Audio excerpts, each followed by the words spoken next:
Hello and welcome to our channel. दोस्तों आज के सेशन में हम लोग माइक्रो ऑर्गेनिज्म फ्रेंड एंड को चैप्टर को स्टार्ट कर रहे हैं। प्रॉपर तरीके से आपको इस चैनल पे इस चैप्टर को पढ़ाया जाएगा। इसके अलावा और भी कई सारे आपके क्लास 8 के चैप्टर्स हैं, उनको भी पढ़ाया जाएगा। तो आइए स्टार्ट करते हैं इस अमेजिंग सेशन को। अगर आप लोग चैनल पर नए हैं मेरे दोस्तों, चैनल को सब्सक्राइब कर लीजिए और वीडियो को ज्यादा से ज्यादा शेयर कर दीजिए। एकदम हाई क्वालिटी कंटेंट आपको यहाँ पे प्रोवाइड कराया जाएगा। तो आइए स्टार्ट करते हैं इस अमेजिंग सेशन को। देखिए कौन कौन से टॉपिक्स को हम लोग कवर करने वाले हैं, पहले इसकी बात कर लेते हैं। ठीक है, टॉपिक्स कौन कौन सा हम लोग कवर करने वाले हैं भाई।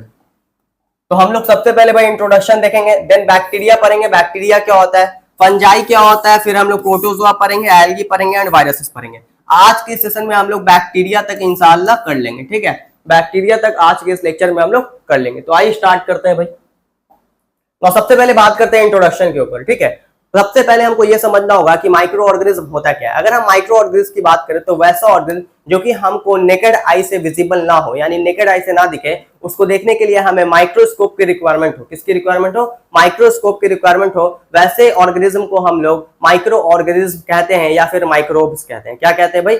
वैसे ऑर्गेनिज्म को हम लोग माइक्रो ऑर्गेनिज्म या फिर माइक्रोब्स कहते हैं। तो देखो क्या कह रहा है, the living organism which can not be seen with in the naked eye. वो लिविंग ऑर्गेनिज्म जो कि हमें नेकेड आई से ना दिखे and can only B observe through a microscope, और वो तभी दिखे जब हम माइक्रोस्कोप का इस्तेमाल करें। वैसे ऑर्गेनिज्म को हम लोग माइक्रो ऑर्गेनिज्म या फिर माइक्रोब्स कहते हैं। क्या कहते हैं दोस्त? वैसे ऑर्गेनिज्म को हम लोग माइक्रो ऑर्गेनिज्म या फिर माइक्रोब्स कहते हैं। The branch of science that deals with the study of microorganisms is known as microbiology। उसी को हम लोग क्या कहते हैं? माइक्रोबायोलॉजी कहते हैं। जो ब्रांच साइंस का माइक्रो ऑर्गेनिज्म के साथ डील करता है, उसके ऊपर स्टडी करता है, उस ब्रांच को हम लोग माइक्रोबायोलॉजी कहते हैं। लॉजी का मतलब होता है स्टडी और माइक्रोबायोलॉजी कहने का मतलब कि माइक्रो ऑर्गेनिज्म का स्टडी। अगर बात करें माइक्रो ऑर्गेनिज्म का तो ये हर जगह पाया जाता है। Micro organism are found in everywhere, हर जगह पाया जाता है, तुम्हारे अंदर, तुम्हारे बाहर। उसके अलावा तुम कहीं भी देख लो, हॉट एरिया में, पॉन्ड में, लेक में, रिवर में, वाटर में, एवरीवेयर माइक्रो ऑर्गेनिज्म हर जगह पाया जाता है। क्या यहां तक तुम्हारे ब्रेन में सेट है? चलो नाउ देखो आगे क्या कह रहा है। Micro organism form a hard outer covering called a cyst. Micro organism जो है वो क्या करते हैं? एक हार्ड आउटर कवरिंग बना लेते हैं अनफेवरेबल कंडीशन में, उसे हम लोग सिस्ट कहते हैं। क्या कहते हैं? Cyst. Around themselves they do this when condition are not favourable. ये कब करते हैं भाई ऐसा काम? जब उनका जो कंडीशन है वो फेवरेबल ना हो, यानी कि अनफेवरेबल कंडीशन में। Such as under extreme condition, जैसे एक्सट्रीम कंडीशन ऑफ टेम्परेचर हो, ड्राइनेस हो, बहुत ज्यादा सूखापन हो, टेम्परेचर बहुत ज्यादा बढ़ा हो, वैसे कंडीशन में ये क्या करते हैं भाई? अपने चारों तरफ सिस्ट बना लेते हैं। क्या बना लेते हैं? सिस्ट बना लेते हैं। They survive by remaining inactive within the cyst until condition are favorable again। जब तक ना फेवरेबल कंडीशन वापस आ जाए वो सिस्ट बनाकर ही सर्वाइव करते हैं। क्या यहाँ तक क्लियर है?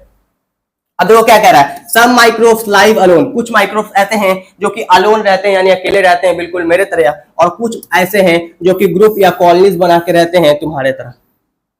कुछ माइक्रोब्स ऐसे हैं जो कि अलोन रहते हैं, सिंगल रहते हैं हमारे तरह, और कुछ माइक्रोब्स ऐसे हैं जो कि ग्रुप या कॉलोनीज बना के रहते हैं तुम्हारे तरह। क्या यहाँ तक क्लियर है? All microorganisms found on Earth show difference in their characteristics. Some have cell walls, some do not। जितने भी माइक्रो ऑर्गेनिज्म अर्थ के ऊपर पाए जाते हैं, सब में कुछ ना कुछ कैरेक्टर, कुछ ना कुछ लक्षण देखने को मिलता है। कुछ में सेल वॉल देखने को मिलता है, कुछ में नहीं देखने को मिलता है। On the basis of these similarities and dissimilarities. अब क्या कह रहा है कि इस बेस पे, ये जो सिमिलरिटीज और डिसिमिलरिटीज का जो बेस है, they are classify into 5 major group. इसे हम लोग 5 मेजर ग्रुप में क्लासिफाई कर दिया, बांट दिया, और वो 5 मेजर ग्रुप है bacteria, fungi, protozoa, algae, virus. Bacteria, fungi, protozoa, algae, virus. Bacteria अगर सिंगुलर हो तो इसे हम लोग बैक्टीरियम कहते हैं। फंजाई अगर सिंगुलर हो, सिंगुलर कहने का मतलब एक, तो इसे हम लोग फंगस कहते हैं। प्रोटोजोआ अगर सिंगुलर हो तो इसे हम लोग प्रोटोजोआन कहते हैं। एल्गी अगर सिंगल हो तो इसे हम लोग एल्गा कहते हैं। और वायरसेस अगर सिंगुलर हो तो इसे हम लोग वायरस कहते हैं। क्या कहते हैं दोस्त? वायरस कहते हैं। क्या यहाँ तक एकदम सेट है? क्या यहाँ तक सेट है? अगर सेट है तो चैनल को सब्सक्राइब करो। क्या करो भाई? चैनल को सब्सक्राइब करो। ना बात करते हैं बैक्टीरिया के ऊपर। किसके ऊपर? बैक्टीरिया के ऊपर। आज हम लोग पूरा बैक्टीरिया कवर कर लेंगे। और देखो बैक्टीरिया क्या होता है। बैक्टीरिया की अगर बात करें तो कह रहा है bacteria are single celled unicellular organism. Bacteria क्या होता है भाई? सिंगल सेल्ड यूनिसेल्युलर ऑर्गेनिज्म होता है, एक सेल का बना होता है। कैसा होता है? एक सेल का बना हुआ ऑर्गेनिज्म होता है, इस वजह से इसे हम लोग यूनिसेल्युलर ऑर्गेनिज्म कहते हैं। और ये प्रोकैरियोट्स होते हैं। क्या होते हैं? प्रोकैरियोट्स होते हैं। इनके पास वेल डेवलप्ड न्यूक्लियस नहीं पाया जाता है। आगे आप लोग देखिएगा, they have a cell wall. इसके पास क्या होता है भाई? सेल वॉल पाया जाता है। Does are considered to be related more with plants than with animals. इसलिए हम लोग ऐसा देखते हैं, ऐसा कंसीडर करते हैं कि ये प्लांट से ज्यादा सिमिलर है एज कंपेयर टू एनिमल। ऐसा क्यों कह रहे हैं आप? क्योंकि सुनो, इधर देखो, इधर उधर उधर नहीं, इधर प्लांट्स के पास पाया जाता है सेल वॉल, एनिमल के पास नहीं पाया जाता है सेल वॉल, बैक्टीरिया के पास पाया जाता है सेल वॉल। तो जाहिर सी बात है कि हम बैक्टीरिया को ये कहेंगे कि वो प्लांट से ज्यादा सेम है। क्या यहां तक क्लियर है? क्या यहां तक क्लियर है? चलो, they are include in the first kingdom of living organism. इसे कहां इंक्लूड किया गया भाई? First kingdom of living organism, that is Monera. अब ये मोनेरा कौन भला का नाम है? जितने भी लिविंग ऑर्गेनिज्म है, इधर देख, जितने भी लिविंग ऑर्गेनिज्म है, Monera, Protista, fungi, Plantae, Animalia, इस 5 किंगडम में उनको बांट दिया गया है, जितने भी लिविंग ऑर्गेनिज्म है। और सबसे पहला जो किंगडम है मोनेरा, ठीक है, वो क्या है हमारा? मोनेरा, ठीक है। जितने भी लिविंग ऑर्गेनिज्म उनको 5 किंगडम क्लासिफिकेशन देके बांट दिया गया है। कौन कौन है भाई? Monera, protista,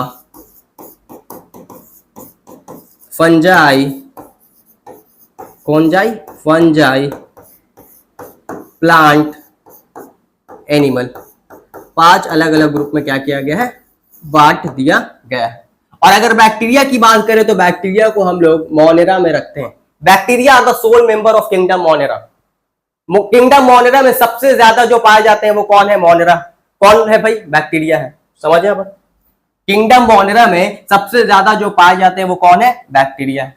and consider to be first living organism that evolve on earth. और हम लोग ये भी कंसीडर करते हैं कि जो फर्स्ट ऑर्गेनिज्म अर्थ के ऊपर आया था वो कौन है? वो हमारा बैक्टीरिया है। वो कौन है मेरे भाई? वो हमारा बैक्टीरिया है।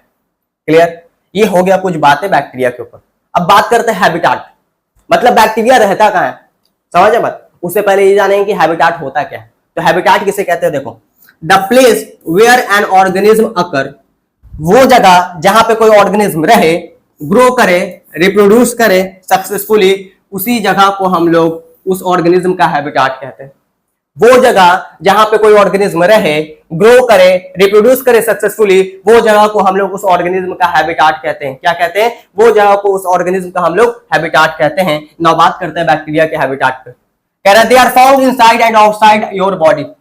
ये तुम्हारे बॉडी के अंदर और बाहर दोनों जगह पाया जा सकता है। हवा में पाया जा सकता है, सॉइल में पाया जा सकता है, वाटर में पाया जा सकता है, लगभग हर जगह बैक्टीरिया पाया जाता है। They can survive harsh condition, ये हार्श यानी कठोर कंडीशन में भी सर्वाइव कर सकते हैं, जैसे कि ड्राउट और हीट यानी कि सूखापन और बहुत ज्यादा गर्म एरिया, वैसे एरिया में भी बैक्टीरिया सर्वाइव कर सकते हैं। और सुनो, हॉट स्प्रिंग में भी बैक्टीरिया सर्वाइव करते हैं। हॉट स्प्रिंग का मतलब भैया, हॉट स्प्रिंग का मतलब गर्म पानी के झरने में भी बैक्टीरिया सर्वाइव करते हैं। अब देखो, some are anaerobic bacteria that can respire without oxygen. कुछ हमारे पास ऐसे बैक्टीरिया जो कि एनारोबिक रिस्पायरेशन शो करते हैं, उनको ऑक्सीजन की रिक्वायरमेंट नहीं होती है। लेकिन कुछ ऐसे हैं जो कि एरोबिक बैक्टीरिया हैं, उनको ऑक्सीजन की रिक्वायरमेंट होती है रिस्पायरेशन के लिए। उनको ऑक्सीजन की रिक्वायरमेंट रिस्पायरेशन के लिए होती है। क्या है यहां तक क्लियर? एकदम न्यू कंटेंट, मस्त कंटेंट, हेवी लेवल का, ठीक है। अब देखो, शेप एंड साइज के ऊपर बात करते हैं। बैक्टीरिया के शेप और साइज के ऊपर अगर हम बात करें तो क्या होता है? कह रहा, देखो पहले यहां पे एक बात को याद रखना कि बैक्टीरिया और के शेप और साइज की बात करें तो डिफरेंट शेप और साइज का ये आपका होता है, डिफरेंट, अलग अलग, डिफरेंट शेप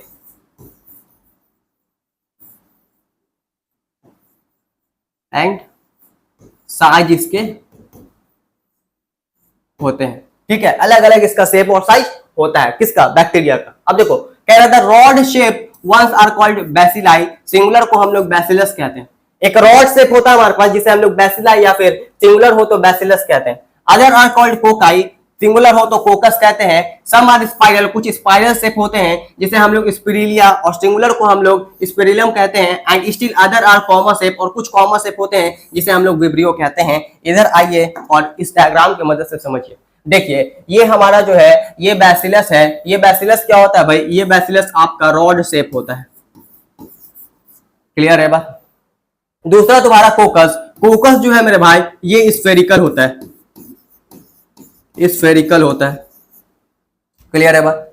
अगर बात करें स्पिरिलम की तो ये होता है तुम्हारा स्पाइरल, नाम से पता चल रहा है कैसा होता है दोस्त, स्पाइरल होता है। इसमें फ्लैजेला पाया जाता है, क्या पाया जाता है, फ्लैजेला। ये है हमारा विब्रियो। विब्रियो जो है कैसा होता है, comma shaped, comma shaped, comma shaped. तो ये 4 मेजर शेप्ड आपको याद रखना है। क्लियर है बात। कैरेथियर साइज में वेरी फ्रॉम 0.2 टू 100 माइक्रोन। इसका साइज जो है 0.2 से 100 माइक्रोन तक वेरी कर सकता है। Cocci are the smallest bacteria. अगर कोकाई की बात करें तो ये एक स्मॉलेस्ट बैक्टीरिया है। They can be found in pairs. ये जोड़े में पाया जा सकता है, इसे हम लोग डिप्लोकोकस कहेंगे। क्या कहेंगे, जोड़े में जब पाया जाएगा तब इसे हम लोग क्या कहेंगे, डिप्लोकोकस कहेंगे। और जब चेन बना के रहेगा तब क्या कहेंगे दोस्त, जब चेन बना के रहेगा तो इसे हम लोग स्टेप्टोकोकस कहेंगे। और जब ग्रुप में रहेगा तो स्टेफाइलोकोकस कहेंगे। क्या बात है। जब कोकाई पेयर में रहेगा तो डिप्लोकोकस, जब चेन बना के रहेगा तो स्टेप्टोकोकस, और जब तुम्हारा ग्रुप बना के रहेगा तो स्टेफाइलोकोकस। क्या यहां तक क्लियर, क्या यहां तक क्लियर। चलो now बात करते हैं बैक्टीरिया के सेल स्ट्रक्चर पे। बैक्टीरिया का सेल स्ट्रक्चर कैसा होता है, तो cell of a bacterium has an outermost covering the cell wall. जो हमारे पास बैक्टीरिया होता है उसमें बाहर की तरफ आउटर मोस्ट कवरिंग होता है, उसे हम लोग क्या कहते हैं, सेल वॉल। और ये सेल वॉल बना होता है केमिकल का जिसका नाम है पेप्टाइडोग्लाइकन। छोड़ दो, नहीं लिखो, नहीं लिखो। देखो well develop nucleus is not found. यहाँ पे वेल डेवलप न्यूक्लियस नहीं देखने को मिलता है। Why, because it is prokaryote. ये क्या है भाई, प्रोकैरियोट्स है। ये क्या है दोस्त, प्रोकैरियोट्स है। But the nuclear material that is chromosome, nuclear material जिसे हम क्रोमोसोम कह रहे हैं, is found scattered in the jelly like substance known as cytoplasm.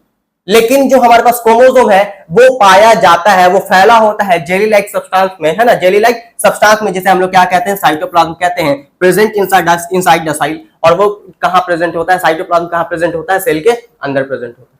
बात समझ में, क्या कह रहा है सुनो। Well develop nucleus is not found. Well develop nucleus जो है वो आपको यहां नहीं देखने को मिलेगा, क्योंकि ये प्रोकैरियोट्स है ना। क्या है, prokaryotes. But the nuclear material that is chromosome, लेकिन जो न्यूक्लियर मटेरियल है जिसे हम क्रोमोसोम्स कह रहे हैं, वो आपको स्कैटर्ड यानी फैला हुआ इन the jelly like substance, jelly like substance जिसे हम लोग साइटोप्लाज्म कह रहे हैं, वहां पे देखने को मिलेगा। समझ आया बात। The cell is enclose within a gelatin like envelope. Cell जो है वो क्या होता है, इनक्लोज होता है gelatin like envelope called capsule. इसे हम लोग क्या कहते हैं, कैप्सूल्स कहते हैं। जो हमारे पास सेल है वो इनक्लोज होता है जेलेटिन लाइक इनवेलप से, उसे हम लोग क्या कहते हैं, कैप्सूल कहते हैं। भैया जेलेटिन क्या है, जेलेटिन कुछ नहीं है, तुमको बस इतना समझना, जेलेटिन केमिकल है बस। बैक्टीरिया में have flagella which are thread like structure that help in movement. Bacteria के पास फ्लैजेला हो सकता है जो कि थ्रेड लाइक स्ट्रक्चर होता है और उसे मूवमेंट में मदद करता है। किसमें मदद करता है, मूवमेंट में मदद करता है। अब यहाँ पे बैक्टीरिया का आपको स्ट्रक्चर दिख रहा होगा। बैक्टीरिया के स्ट्रक्चर को अगर हम डिस्कस करें तो यहाँ पे आपको जो दिख रहा है, देखिए ये जो आप देख रहे हैं ना, दिस इज कैप्सूल। ये क्या है, कैप्सूल है। देन आपका सेल वॉल है ना, सेल वॉल है। प्लाज्मा मेम्ब्रेन है। न्यूक्लियोइड है। न्यूक्लियोइड क्या होता है, जो साइटोप्लाज्म में फैला हुआ डीएनए है, क्रोमोसोम्स है, उसी को न्यूक्लियोइड कहते हैं। ठीक है।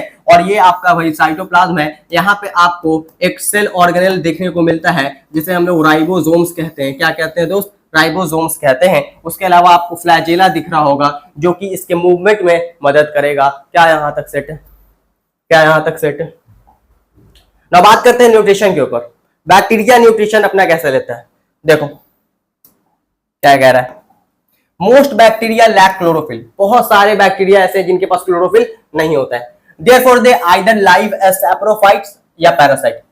अब वो कैसे जिएंगे, या तो वो सैप्रोफिटिक होंगे या फिर पैरासिटिक होंगे। पैरासिटिक का मतलब कि किसी ऑर्गेनिज्म के अंदर या किसी ऑर्गेनिज्म के ऊपर रहेंगे और वहां से अपने न्यूट्रिशन को लेंगे। सैप्रोफिटिक का मतलब डेड एंड डिकेइंग मैटर से अपना न्यूट्रिशन को लेना, सारे गले चीजों से अपना न्यूट्रिशन को लेना। Some bacteria live in symbiotic relationship with the other organism. कुछ बैक्टीरिया ऐसे हैं जो कि सिम्बायोटिक रिलेशनशिप दिखाते हैं। जैसे अगर हम बात करें राइजोबियम का, तो राइजोबियम अगर याद हो आपको नाइट्रोजन फिक्सेशन करता है। ठीक है, तो ये आगे बात होगा। तो some bacteria live in symbiotic relationship within the other organism. For example, a bacterium called E. coli, एक बैक्टीरिया है हमारे पास E. coli, वो कहाँ रहता है भाई, इंटेस्टाइन ऑफ मेन, मेन के इंटेस्टाइन में रहता है और सिम्बायोटिक रिलेशनशिप दिखाता है। Some bacteria, कुछ बैक्टीरिया ऐसे हैं, in spite of absence of chlorophyll, उनके पास क्लोरोफिल नहीं होता है। कुछ बैक्टीरिया ऐसे हैं उनके पास क्लोरोफिल नहीं होता है, make their own food, they do so with the help of chemical like sulphur, hydrogen sulphide etcetera. लेकिन फिर भी वो अपना खाना खुद बना लेते हैं केमिकल्स की मदद से, और वो केमिकल्स कौन है? Sulphur, hydrogen sulphide etcetera. इनके माध्यम से वो अपना खाना खुद बना लेते हैं। और the food production process is named as chemosynthesis, और इस प्रोसेस को हम लोग क्या कहते हैं? कीमोसिंथेसिस कहते हैं। और इस बैक्टीरिया को क्या कहेंगे? कीमोसिंथेटिक बैक्टीरिया कहेंगे। क्या कहेंगे दोस्त? कीमोसिंथेटिक बैक्टीरिया कहेंगे। क्या यहां तक एकदम ब्रेन में सेट है? नाउ रिप्रोडक्शन की बात करते हैं, कैसे हमारा बैक्टीरिया रिप्रोडक्शन करता है? सिंपल फिजन करता है, दे मल्टीपल बाय फिजन। ये कैसे करता है भाई? फिजन करता है। ए bacterium simply divides into two organism. एक बैक्टीरिया सिंपली जो है डिवाइड कर जाता है दो ऑर्गेनिज्म में। अब यहां पे कह रहे हैं कि बैक्टीरिया में divides as often as once in every 20 to 40 minutes. 20 से 40 मिनट में क्या करता है? हर बैक्टीरिया अपना 1 से 2 हो जाता है, यानी कि डिवाइड कर जाता है। अब देखो साइनोबैक्टीरिया की बात करते हैं कि साइनोबैक्टीरिया होता क्या है, थोड़ा सा इसके बारे में जान लो। इसे हम लोग ब्लू ग्रीन एल्गी कहते हैं। ब्लू ग्रीन एल्गी कहते हैं। भैया ब्लू ग्रीन एल्गी कह रहे हैं, एल्गी तो प्लांट्स है। अच्छा प्लांट्स है तो मतलब क्लोरोफिल होगा? हाँ, मतलब साइनोबैक्टीरिया के पास क्लोरोफिल होता है। अच्छा क्लोरोफिल है भैया, क्लोरोफिल है तो इसका मतलब खाना खुद से बनाता होगा। अरे हाँ मेरे भाई, खाना खुद से बनाता है। Make their own food, make their own food, ये अपना खाना खुद से बनाता है। क्या यहाँ तक क्लियर है? तो ये हमारा साइनोबैक्टीरिया जिसे ब्लू ग्रीन एल्गी कहते हैं, वेरी वेरी इंपॉर्टेंट, क्लोरोफिल होता है और ये अपना खाना खुद से बनाता है। क्या यहाँ तक क्लियर है? क्या यहाँ तक किसी को कोई दिक्कत है? अगर दिक्कत है तो कुछ नहीं, चैनल को सब्सक्राइब करो। इफेक्ट्स अपॉन ह्यूमन, ह्यूमन के ऊपर बैक्टीरिया का क्या इफेक्ट्स है? और देखो कह रहा है bacteria includes a vast number of species of micro organism. बहुत ज्यादा जो है वास्ट नंबर में बैक्टीरिया होते हैं। सब ऑफ देम आर हार्मफुल, कुछ हमारे लिए नुकसानदायक हैं तो कुछ हमारे लिए यूजफुल है। हार्मफुल के एग्जांपल अगर बात करें तो जो हमारे पैरासिटिक होते हैं, है ना, कुछ पैरासिटिक होते हैं जो हार्मफुल होते हैं। Once while some of them are useful, कुछ हमारे लिए यूजफुल है, such as the decomposer, जो decomposers की तरह काम करते हैं। भैया व्हाट इज decomposers? decomposer उन्हें कहते हैं जो कि ब्रेक डाउन करे, जो कि क्या करे? ब्रेक डाउन करे भाई, तोड़ने का काम करे, हमारे वेस्ट मटेरियल्स को, बहुत सारी चीजों को ब्रेक डाउन करने का जो काम करता है उन्हें हम लोग डिकम्पोजर्स कहते हैं। और मोस्टली जो डिकम्पोजर्स है वो दो ही चीज हैं। मोस्टली डिकम्पोजर्स आपके या तो बैक्टीरिया होंगे या तो फंजाई होगा। बैक्टीरिया होगा या तो फंजाई।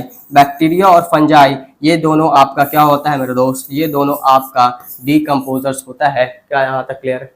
बैक्टीरिया एंड फंजाई आपके डिकम्पोजर्स होते हैं जिसका काम होता है ब्रेक डाउन करना, तोड़ना, ठीक है। चाहे वो तुम्हारा कोई डेड डिकेइंग मैटर हो उसको ब्रेक डाउन करना हो गया, वेजिटेबल्स हो गए, बहुत सारे चीज को, वेजिटेबल वेस्ट हो गया, इन सबको ब्रेक डाउन करने का काम किसे होता है भाई? डिकम्पोजर्स का, बैक्टीरिया और फंजाई का। क्या यहाँ तक क्लियर है? क्या यहाँ तक क्लियर है? चलो तो थैंक यू बच्चों, मिलते हैं नेक्स्ट सेशन में, लेक्चर नंबर 2 में। अगर चैनल अच्छा लगा हो तो भाई सब्सक्राइब करना है चैनल को, और क्या करना है भाई? चैनल को सब्सक्राइब करके दोस्तों तक शेयर करना है, क्योंकि चैनल को सब्सक्राइब कर लोगे तभी लेक्चर नंबर 2 भी प्रॉपर तरीके से आप कर पाओगे। थैंक यू, धन्यवाद।